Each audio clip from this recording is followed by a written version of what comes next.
Alam mo ba na may mga ibig sabihin ang kulay ng pintura sa mga curb o gutter sa kalsada? Tara, pag-usapan natin.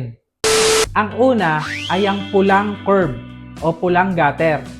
No loading, no unloading, no parking. Bawal tumigil dito. Do not stop here anytime.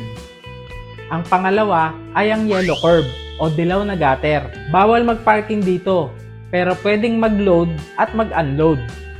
Ang pangatlo ay ang blue curb o asul na gutter sa kalsada. Para ito sa mga PWD.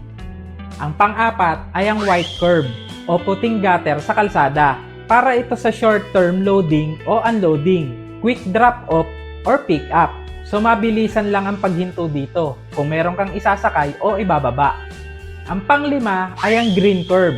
Pwedeng mag-parking dito, pero sa limitadong oras lamang. Depende yan sa establishment na pinuntahan mo. Minsan, naka-indicate dito ang time limit kung ilang oras ka lang pwede mag-park. Ang pang-anim ay ang pula at dilaw na gutter o red and yellow curb. Bawal tumigil dito anytime. Ang pwede lang dito ay ang mga bombero, ambulansya o sasakyan ng pulis para ito sa emergency.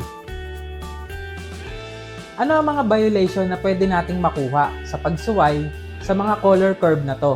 Pwedeng illegal parking o obstruction. At pasok din ito sa disregarding traffic sign dahil ang pavement marking ay isa ring traffic signs.